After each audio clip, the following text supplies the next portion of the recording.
good, we're good, we're good, we're good. We are good, we are good, we are good. Alright.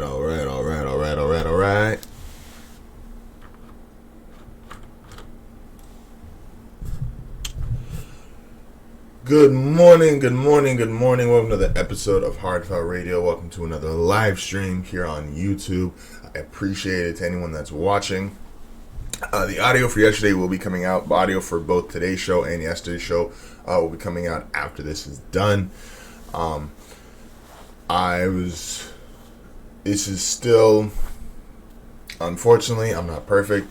Some of the stuff I've had to kind of adjust and learn on the fly and figure out not just how I'm going to do it, making sure I keep getting better at what I'm doing. Today is, for my job, a mail day, so I have to leave earlier. So on Tuesdays and Thursdays, only really expect the live stream and the audio. On Monday, Wednesday, Fridays, expect the videos. I'm going to try to get that changed for next week, but it's still working on exactly how I'm going to be able to pull that off. But I'm going to do it for you guys because I care and I love you. Well, as always, thank you for listening. If you're listening on Spotify, iTunes, Anchor, if you are watching on the YouTube live stream, watching later on YouTube, watching one of the segment videos, you're supporting the network in any way, whether it's listening to HardFoul Radio, listening to A&M, or listening to NFM. That soon will have a name change. So, with that being said, let me get a sip of my coffee here, and then we'll get into it.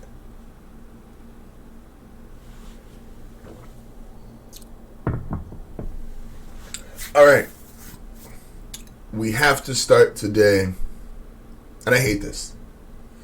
I love baseball. There is a lot of things we should be talking about this baseball season. The Nationals trying to repeat. Obviously now the Dodgers having Mookie Betts and Cody Bellinger. I don't think they're going to keep David Price. But obviously with that big mega trade going down, I've always told you guys, huge fan of Tampa Bay and what they do. Mike Trout is always a talking point. Christian Yelich coming back. I mean, there's so many things about baseball that we should be talking about. But we're talking about the Astros. And it's unfortunate because the reason we're talking about the Astros, I said this yesterday, I will always believe these last couple of years, this Astros team has been crazy talented. And not only along with their talent, they've obviously been one of the front runners and one of the biggest just deep dive into analytics. We're going all numbers. We're going all, forget what your eyes say. We're doing this numbers-based, analytic-based. We're doing it. We are progressive.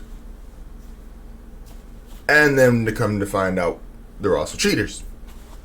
Mike Trout came out yesterday and he ripped them again. And several players have come out and ripped them. Obviously, Cody Bellinger probably being the biggest one. Dusty Baker came out in defense of his players saying, hey, Major League Baseball, I need you to protect us because they're going to be throwing pitches at us all season.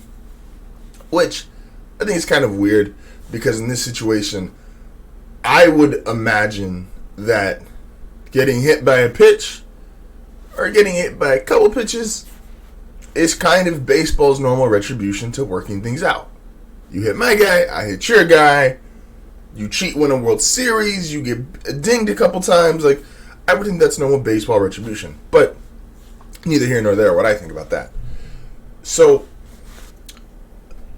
the bigger problem then becomes, and Robert Manfred, the baseball commissioner brought this up, is that he said, I was considering taking away the 2017 title.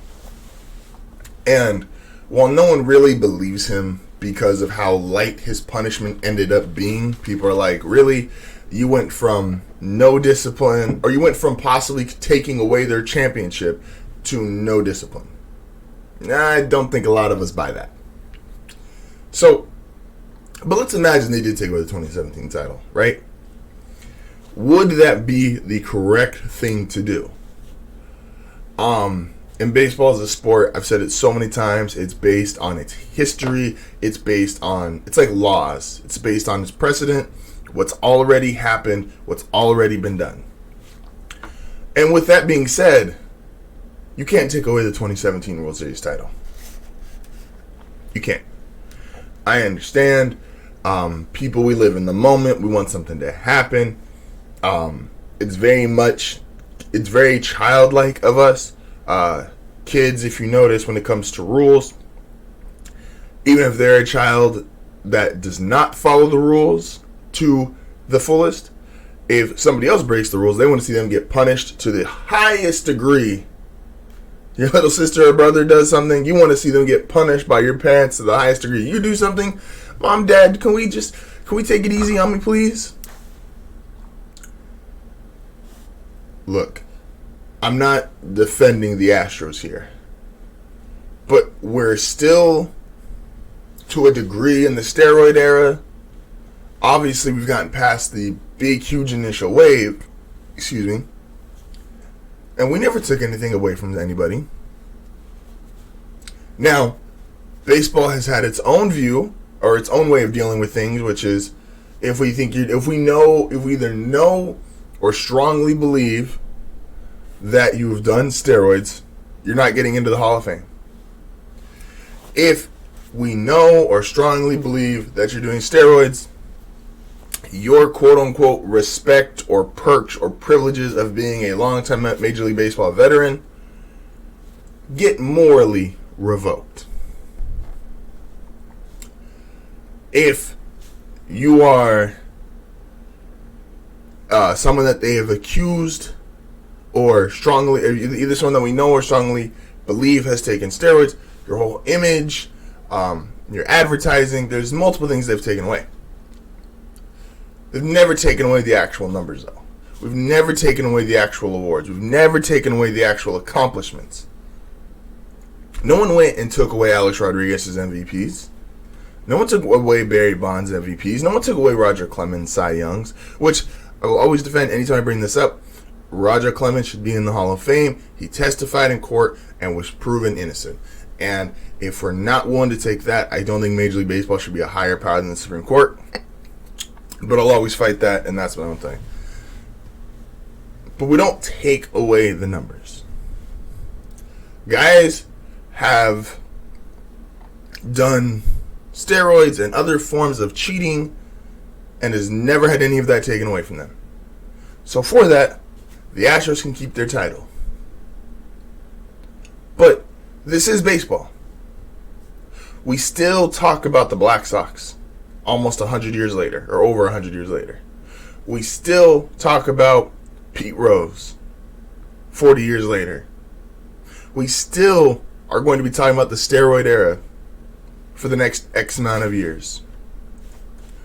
And this Houston Astros team, all they really did was get themselves involved in that conversation. They are now up there with the Black Sox. They are now up there with the steroid era. They are now up there with Pete Rose. So you don't take it away from them, because you can't. We would have to rewrite too many records, numbers, accomplishments, awards. Too much.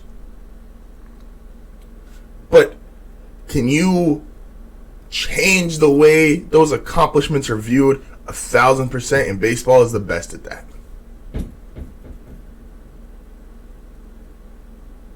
Baseball is the number one sport at taking away how you feel or how you view an award or an accomplishment without actually taking the award or accomplishment away from you. So should they lose their 2017 World Series title? No. But are they the millennial version of the Black Sox? 1,000%. Going from here, from baseball, let's move on to Milwaukee and one of my favorite players, one of my favorite teams to watch, and a guy who I think has been the best player in the game for about the last year and a half. That is Giannis, obviously. And Giannis is going to be in this really weird predicament this year, which he needs to recognize this too, that, and I don't believe everybody is bound by if they win a title or not, but if Giannis thinks he is that great and he thinks he has a chance to put himself in an all-time conversation, he has to win a title this year. He has to. Giannis is putting up numbers we've never seen before. He is as dominant as anyone we've seen, this side of Shaq, in terms of just being physically big and imposing his way. He's basically a center who can dribble the ball from one end of the court to the other. He can shoot threes, not a great three-point shooter. Would prefer to get 15 feet or under or post you up, be in the lane, do all that stuff, right? Okay. But his window could theoretically be closed after this year. Let me give you an example. Hakeem Olajuwon is one of the greatest, I think one of the 10 greatest players to ever play the game, and you could arguably move him up higher. I think Hakeem is one of those guys, if Michael Jordan never exists, Hakeem might be one of the top 3 players ever. In terms of skill, ability, his dominance, obviously won the 2 championships, just overall his accolades, his career, his skill level, be one of the top players ever. But Hakeem did win 2 titles when Michael Jordan was retired. Hakeem Olajuwon, as great as he was, as great as the teams that he played on, he won 2 titles, and Mike was in the league for those 2 titles. So because of that, Giannis has to kind of look at that, look at your history to see what you can do going forward, and realize, so Hakeem's one of the greatest players ever. I'm one of the greatest players of my time. We're both dominant inside. But he only got 2 titles, and that's when Mike wasn't playing. Well, I couldn't do it last year when the Warriors got hurt, and everyone, associated Kawhi's title with all the Warriors were hurt. The Warriors are hurt even more this year, and I got to take advantage of that. Because next year, I keep telling everybody, the Warriors are the best team in basketball starting next year. Steph, Clay, Wiggins, Draymond, number 1 overall pick. That's the best team in the sport. And there will be guys other veteran guys who will come play for them for less money, 3-and-D guys, good vets. Trust me, Andre Iguodala's not going to be the only good vet that the Warriors can get. And Giannis has to take advantage of that opportunity that, all right, we're clearly the best team in the East. Philly's not beating us. Boston's not beating us. The Heat, as great as a story, they're not beating us. So my only competition is out west. And I don't have to face both the Lakers and the Clippers. One of them are going to knock each other out. Not worried about Houston. I'm too big to deal with Houston. Houston cannot deal with Milwaukee and all its size. And Milwaukee will play 3 7-footers and play in the paint all game, and they will score 130, 140 points just playing in the paint. So I only got 2 things to worry about, and one of them are going to knock each other out. And does Milwaukee think it matches up with the Clippers' depth and their ability to play 9-10 deep? Absolutely. Milwaukee's just as deep as LA. Does Milwaukee feel good about being able to play with LeBron, Anthony Davis, and the Lakers? Absolutely. Giannis has to feel he's just as good, if not better, than LeBron right now. And then Milwaukee, like I said, can throw both Lopez brothers, multiple 7-footers to Anthony Davis. This is the year that if Giannis wants to capitalize and put himself in that class, the same way Hakeem did, Hakeem took advantage. No Mike in the league. No one is stopping me. Back-to-back titles. 2-time champion. Can never take that away from him. All-time great. Top 10 player. Giannis, if If Giannis wants to get himself into all-time company, Giannis needs to win the title. He needs to take advantage of there are no Warriors. No one can stop me. And as long as you get one, I will always say this, as long as you get one, you're a champion. Kyrie Irving's got one. He's a champion. Kevin Love's got one. He's a champion. Not everybody's going to get 3, 4, 5, 6. You just need to get one. It's your turn, Giannis. You need to get a title this year. This is HardFoul Radio. We'll be back momentarily.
We are back. It is HardFoul Radio. Hope you're enjoying yourself, however you're listening. iTunes, Spotify, Anchor. You guys know what you're doing. Watching the YouTube live stream, watching it later on YouTube, watching one of the segment vids.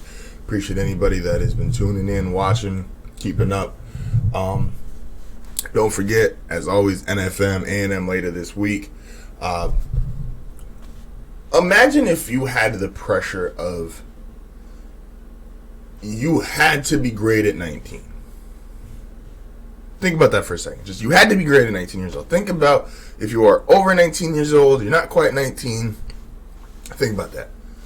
Just out of high school, maybe you go straight into college, you're a freshman, maybe you stay home for a year, you go to work, do whatever, but you got to be great at 19. Let's double down on that, actually. Not only do you got to be great at 19, you've got to go to college. So 18, you got to go to college. And then you got to go to work at 19. And you better be great at college and work. Well, there's more than one way to be great. Oh, well, I could argue that I'm a great person, or I've got a great income, or I've got great quality. Now, I need you to do all of that. All of that. You got to be a great person, great qualities, great work, great. You got to be great at all of that. Okay, well, can I be great doing it my way? No. You got to be great doing it the way everybody else wants you to do it. You got to be great based on everybody else's standards. Well, that just doesn't happen. It doesn't work like that. Unless you're Zion Williamson. And you have these unimaginable standards and unrealistic expectations, and everybody just wants you to deal with it. You go to Duke, and about 5 games into your Duke career, you are now considered the best prospect since LeBron. You got to show up every single night at Duke, and you got to play. And you got to go to class. And you got to be a standout citizen. Can't get in trouble. And now the New York Knicks want you. You got the expectation that you might go from being a Duke Blue Devil to a New York Knick. Then you don't go to the Knicks. You're drafted by another. You go to another employer. City is so hyped about you. They are ready. They're throwing a parade. It looks amazing. It's the most excited the fan base has been in years. It's on you. Then you get hurt. And then you got to see everybody poke fun at, his weight. How good is he without actually even playing a game? Played some preseason games. Was he really worth the number 1 overall pick, or is it more of a marketing thing? Then you have to see fellow people in your profession, fellow colleagues, do really well. John Morant, Rookie of the Year. John Morant might lead Memphis to a playoff spot. John Morant is playing his ass off. And somehow that's a detriment towards you. Even though that's your friend and you guys basically grew up together. Okay. So here on HardFoul, we do Attack the Analyst. And I couldn't just pick one to go after. So I just want to go after everybody's Zion takes. He's too big. He looks out of shape. His knees can't handle it. He's really just he's a 6'6" power forward center who can't shoot. Are you kidding me? We all watched the same games at Duke, right? We watched him at 6'6", 270, 280 pounds. Dominate games, right? We saw him back people down. We saw him being able to attack the rim. We saw him being great on defense. We all watched that together, right? Or maybe I just watched that on my TV. You guys didn't have that. I don't know. Maybe not everybody was paying for cable at the time. But we all should have watched those same games, or at least seen those same highlights on YouTube. Instead, everybody and you pick an analyst. Pick a Stephen A., a Max Kellerman, a Colin Cowherd, a Nick Wright, a Doug Gottlieb, Chris Broussard. Pick anybody you want. And everybody took their chance going at a 19-year-old, supposedly overweight, undersized power forward who can't shoot. And then all Zion's done in his 10-11 games is score 20 points in all but 2 of them, have multiple 30-point games, show flashes on defense. I mean, and I don't want to stick to the defense here for a second. Zion has guarded like guards and perimeter players at several different points, and has had the footwork and the foot speed and just the regular speed to keep up with them. I don't know if you guys know this. Out of shape people don't do that. Out of shape people don't keep up with point guards. Out of shape people don't run up and down a court for 30 minutes. They don't. Do you understand how hard it is to run up and down a basketball court for 30 minutes? Zion is already showing he's got two things that are for sure going to work in his favor. A, he takes advantage of the fact of, similar to LeBron, he is too big and too fast at that size to really be stopped. No one thought LeBron, when he first came to the league, and there were more traditional centers still, at 6'8", 260, no one thought he had to play power forward. LeBron came in and played his first game at point guard. But LeBron was still too big and too fast for anybody to really deal with him. Because if you were a wing player, he was too strong. If you were a post player, he was too fast. Zion shows the same qualities. Both have 40-plus inch verticals. Both are great at 19. That's really hard to do. Great to be great as a senior in high school, to be great as a freshman in college, and to be great in your first year on the job. And he's done all three, while having some of the most ridiculous takes about his playing weight, his playing style, his skill set, all while not playing. It'd be different if you critiqued a guy because you saw him play. There's a difference in critiquing a guy who's a number one overall pick, an Anthony Bennett of sorts, and 10, 20 games in, a season and a half in, you're like, okay, maybe it's not working. Okay, he's still never going to be a 20-point-in-a-game guy. He's never going to be a 10, whatever you need him to be, a double-double guy. There's a difference. Critiqued before playing? That should be a rule. And that's a rule here on this show. But that should be a rule across all of media. You cannot critique a guy without playing. Now, in defense, don't crown him before playing either. Don't say he's going to be this, that, and the third. He's going to be this great. He's going to be this amazing. He's going to be... Don't crown him. Don't critique him. Just wait for him. Is that so hard, guys? Does everybody have to just jump out the gun with some hot take? Because in defense, there were some analysts who were like, Zion's already a top 30 player, already a top 20 player. There was guys, he is the best prospect since LeBron. He's going to be this great. He's going to be that. And that's wrong, too. But so is, he's overweight, he can't play, he's undersized, he needs to lose weight. He says, I saw, the stain he had, that was probably from a burger that he walked into the arena with. Not everybody needs a hot take. Not everybody needs to come in here and say, I figured it out, guys. I figured it out. This is the new greatest player of all time. At least until tomorrow when I need another segment, I'll give him the greatest player of all time. And this dude is the worst player of all time. Until Thursday and I need another one, then he'll be the worst player of all time. We need to just stop. Hot takes aren't cool.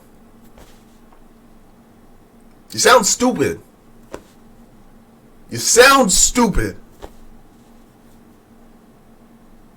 Not everybody needs a hot take. They're not necessary. Every now and again, you want to get some flair, you want to feel really strong about something, go for it. I feel really strong about this Pelicans team. That even though not necessarily a playoff team, they will be a legitimate contender next year. And I'm talking about legitimate. I'm talking about top 5 team in the league. And I feel good about that. And I'll jump out the gate with that. But that's going to lead to another show. But I don't come in here every single day, or every single morning and say, hey, new hot take, you guys. Blah, blah, blah, blah, blah, blah, blah. It's not needed. It's not necessary. You just look stupid. You just look stupid. You sound stupid. Like, can you believe? Here's one. Here's how we're gonna end Attack the Analyst. And this was just, oh my gosh, this was the dumbest thing I've. I can't believe that not only was this a headline, this was a segment on a show, and they liked the segment so much they clipped it and put it on YouTube. Jason Whitlock. Oh my gosh. Like, we all loved the All-Star game, right? We all loved the All-Star game. Everybody loved the All-Star game. We all loved it. It was great.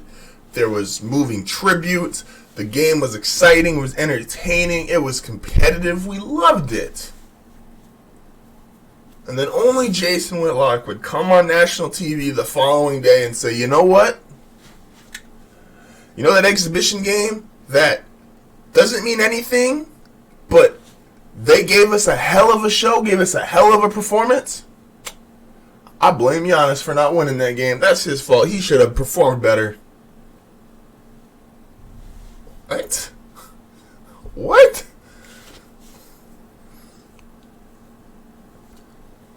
So the game that doesn't mean anything, the game that has no true value, the game that we complained about for years wasn't even fun to watch anymore because of how lackluster and how just uncompetitive and how lackadaisical the players took it. You're going to criticize Giannis because his team, quote-unquote, blew a lead in the fourth quarter of an All-Star game, an exhibition match? I bet you have preseason scores, like, in the newspaper cut up at your house. And you say, LeBron lost that preseason game, man. He should have played better. The game that doesn't mean anything, he should have played better. He should have done more. Jason Whitlock, you sound stupid. That's gonna be our new set. That's gonna be our new thing. When we do these Attack the Analyst. You sound stupid. Ah, it feels good. I don't like being rude or disrespectful towards people. But we have just gotten to such a terrible place in sports media. I feel 1,000% compelled in the need to address when stupid crosses the line. So Jason Whitlock, you are our first official. You sound stupid. This is HardFoul Radio. We'll be back momentarily with something that only I would understand.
Hard Fail is back. We are back. We are wrapping it up for today's show. It has been a great Tuesday. As always, thank you for everybody that is listening. Thank you for everybody that has listened. Thank you for anyone that has taken their time out of the day to watch, listen, view, comment, whatever. It's always appreciated, you guys. So my only today for something that only I understand is, like I said yesterday, all week we're giving roses, right? And so we're giving roses. It was Valentine's Day on last Friday, but we're a week late. And even though roses are on flowers and chocolates are on sale, does not mean they're worth any less. So I wanted to this whole week just give out roses to everybody, man. Just people that I don't know if we appreciate enough in sports, or people that just don't get necessarily their due credit. All right. So yesterday we started with Tom Brady. We went big to start off the week. I'm going to go with a little bit lesser, obviously, than Tom Brady, but still someone who I think deserves some more roses. And obviously he got some roses last year during the finals, but let's give him some more. And that's, man, Kawhi Leonard. There's jokes on Twitter all the time about, protect this person, they're a national treasure. Kawhi Leonard should be protected. And not just jokingly saying Kawhi Leonard should be protected, like, like Kawhi's got to be protected because he's actually in trouble. No, he's not in trouble. But Kawhi is one of those people that we just really need to appreciate when a hard hat guy becomes a superstar. Because that's what you should want in America. The guy who works hard, the guy who puts his hard hat on, the guy who goes to his 9 to 5 and just works so hard and does so well that he becomes a superstar.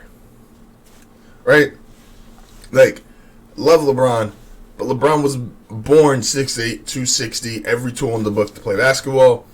He was going to be a basketball star. Even if he was never as great as he is now, he was born to be great. Kawhi Leonard's tall, and that's about it. He's not overly athletic. He's not overly strong. He wasn't born with an overly great gift to just shoot threes like nobody else, like Steph. Kawhi is 6'8", and he plays defense, and he shoots mid-range jump shots.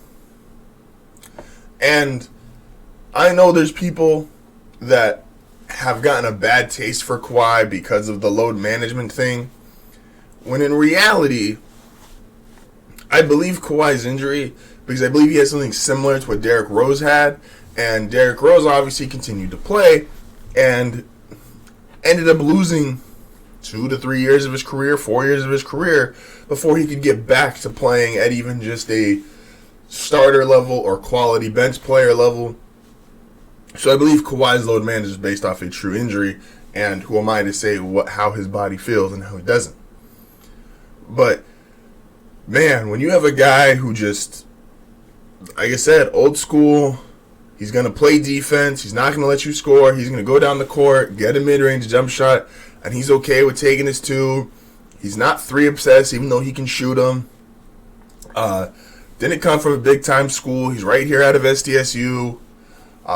Wasn't a super high draft pick. Started with the Spurs. Was not one of their big players until post Duncan retiring, post Ginobili and Parker just being too old. Has a Finals MVP. Has 2 of them. Just a hard-working worker's hat guy. And I love it too, because he's got that Marshawn quality where he doesn't care about the media. He doesn't care about being famous. You can't get an answer out of him. Some dude asked him at the All-Star break, hey, where'd you go for dinner? That's none of your business. It's not a basketball question. I love that. I love that. Why do you care what I had for dinner? Now, If you're someone like LeBron, you want to post like eating tacos, like your Taco Tuesday thing, and that's part of your part, like go for it. But that's something you want to do. Kawhi doesn't want to expose himself like that. Kawhi wants to go to work and go home, like all of us. I want to go to work. I want to go home. Kawhi doesn't care. I don't even believe Kawhi has a Twitter account. Kawhi's not. I don't know if he's got an Instagram. But he's not big on Instagram. He likes to keep it close to the vest. He likes to keep it He likes to keep it to himself. He just works hard, and he's better than 99% of the league. It's very much like if you follow rap, you follow hip-hop. LeBron and Drake are superstars. They want to be seen. They want to be heard. They want to make sure their presence is out there. Kawhi, J. Cole, Kendrick, they want to go rap, they want to play basketball, and they want to go home. And they don't want anyone to talk to them. Like, I joke, J. Cole moved to the most rural part of North Carolina during his biggest height. Coming off Forest Hills Drive and... coming off Forest Hills Drive and For Your Eyes Only and KOD, all these great albums, is superstar status, reaching a magnum opus of sorts, and then he moves to be alone and where no one can see him. Kendrick Lamar puts out 3 albums, is at the height of his superstar, and then we don't hear anything from him. We're not even sure if Kendrick still lives in L.A. Kawhi Leonard with San Antonio. He doesn't talk. Remember this story? He was, I don't know if he still has the same car, but a story about 2 years ago, he was driving it was a old Ford, maybe an Explorer, something. It was an old Ford, one of the mid-sized, and it had like 200,000 miles on it, and they asked him, why don't you get a new car? My car works. Just gotta appreciate that.